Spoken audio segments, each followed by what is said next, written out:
this is a good introduction to something that you started to focus on. Play this. Are going viral for stuff like this. You name it, Gucci, Louie, you name it. Or this. Beyonce just released Church Girl. Or even worse, this. And y'all know I asked for one last year. Here it is the whole way in August. I still ain't got it. Meanwhile, Christian nationalist pastors are preaching sermons of hate like this. You cannot be a Christian and vote Democrat in this nation. I don't care how mad that makes you. You get pissed off as you want to. They're calling for violence. Every single homosexual in our country, they should be sentenced with death. They should be lined up against the wall and shot in the back of the head. And don't think for a second that just because you're a Christian that nationalism is not going to come after you. I am sick and tired of allowing black people to get away with calling themselves Christians, and they're just black. Christian nationalism is the religion of white supremacy. They have colonized Christ, they've gentrified Jesus, and now they're trying to tell us that what we need to do is to be a country that worships the God of Marjorie Taylor Greene. When black pastors are going viral for... That's it. All right. I want you to give an overview, but I also on some level that, you say they're colonizing Christ and it seems to me that, there have been strands of Christianity, sometimes bigger strands than others that have justified colonization. Oh yeah. I don't have a problem with religion writ large. I have a problem with fundamentalism in many respects. That's right. And I remember Desmond Tutu telling Janine Garofalo and I back in the day on a different version of this show that he saw religion as like a knife. You can either use it to spread butter or you can use it to stab somebody.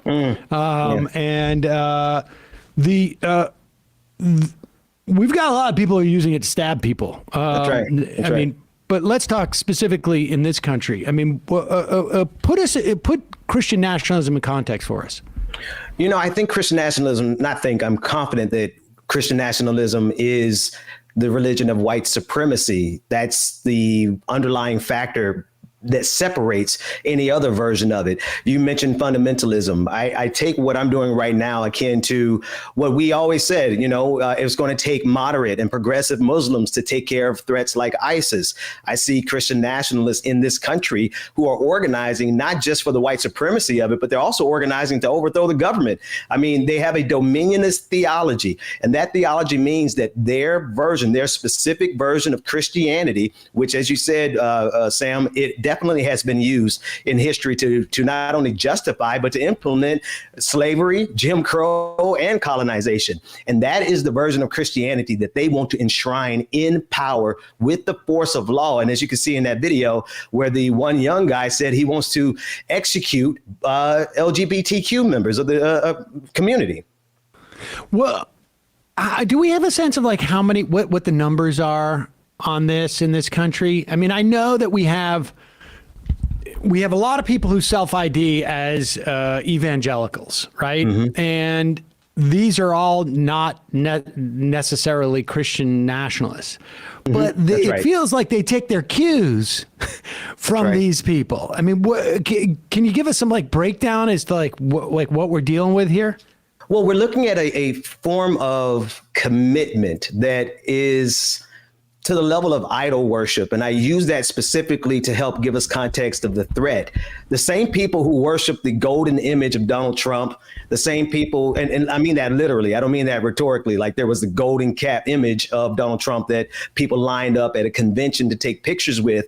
And we see that there's a faction of the Republican Party that no matter what, they will go all the way with Donald Trump. And so if I'm just going to, of course, this is a guesstimate, but they do have at least 30% of the Republican Party right now, because that's usually the baseline for Donald Trump.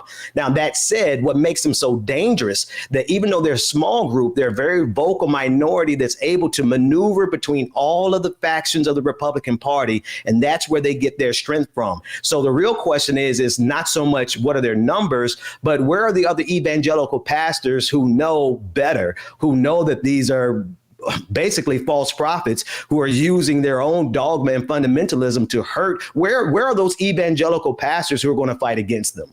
Well, where are they? I mean, are they afraid of their own? Are they afraid of their own congregations?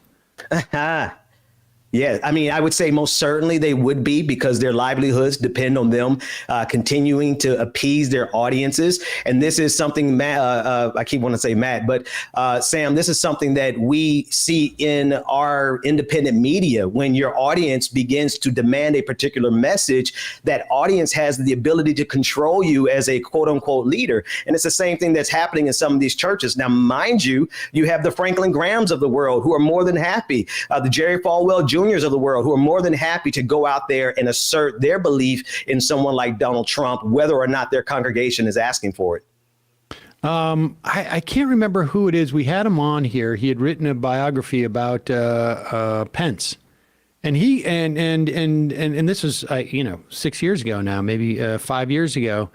He said that Pence was the most powerful theocrat ever to hold office in the United States. Got to vice president, and in many respects, he delivered a lot of this vote for Donald Trump. I think it was Michael D'Antonio. Yeah, okay, that's it. And he said, Pence, full on theocrat. Yeah. Well, so what? I mean, is there a way to reverse this trend, or is it just a question of okay, we got to beat them and that's it, end of story? They're going to exist as long as they exist, and that rather than try and fight and sort of reappropriate Christianity for the good stuff, or at least change their perspective on their own religion, is the answer just more to just beat them at the ballot box? Well, I think it's all the above. We absolutely have to beat them at the ballot box. You and I, we understand the frustration of supporting the Democratic Party. But Joe Biden has had a couple of wins. All of that aside, we cannot afford to let this dominionist branch of the Republican Party cement their control by winning the midterm. So we have to do that. Number two, we have to capture the supply and redirect the demand.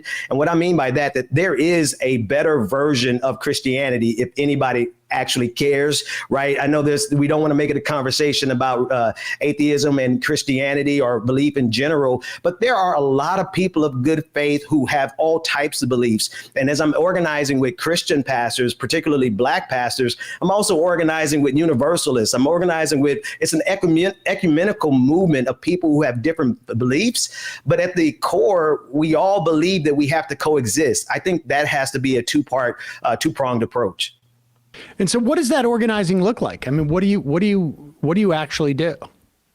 Right now I'm going across the South in particular, because the South is a stronghold both for the evangelical church, but also for the Black church. I'm speaking with particularly Black pastors, and then those pastors are connecting me a little bit deeper in the community with some of their ecumenical partners, some of the imams, a couple of rabbis, and then some communities of non-belief. So we're having a great opportunity to talk with these pastors and actually see where they stand. And I honestly think every person should ask their pastor, if they have one, where do they stand on Christian nationalism? Because it's not only a threat to our faith, which is a tribal issue, but it's also a threat to this country, which is a national issue.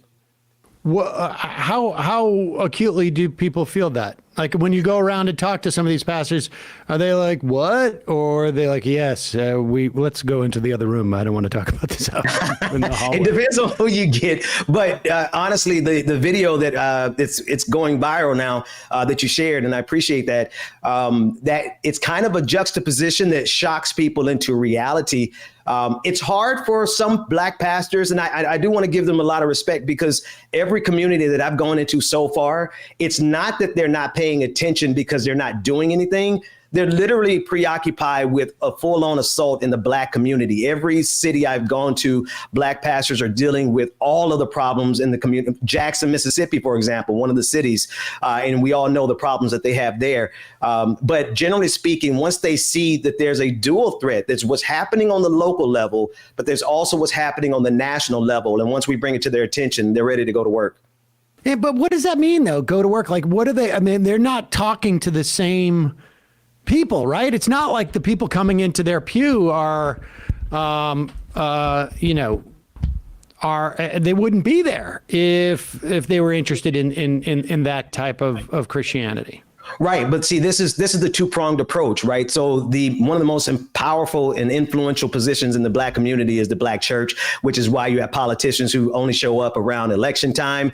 We could do better than that. We deserve better than that. That said, pastors have the ability to organize their congregations to get out the vote. So that goes without saying. The second part is them actively getting involved and holding their colleagues accountable. This is going to require speaking up. Somebody needs to call Greg Locke out. Somebody needs to call Robert Jeffries out, someone who has the platform of that magnitude. And while we're dealing with pastors who are important in their community, we have not yet connected with national level pastors who have that kind of authority to call these people out the way they need to. But that's the goal. So it's two-pronged.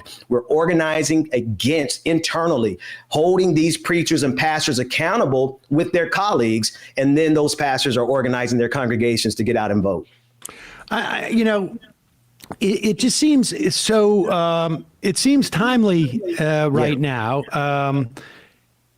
But it's funny because in 2004 and 5 and 6, certainly this is when we talked about the Republican Party. We were talking about Christian fundamentalism, and it sort of seemed to go away, or at least present itself in a different way. I mean, it felt like during the teens, Christian fundamentalists, the early teens, Christian fundamentalists just sort of laid low. You had you had marriage equality.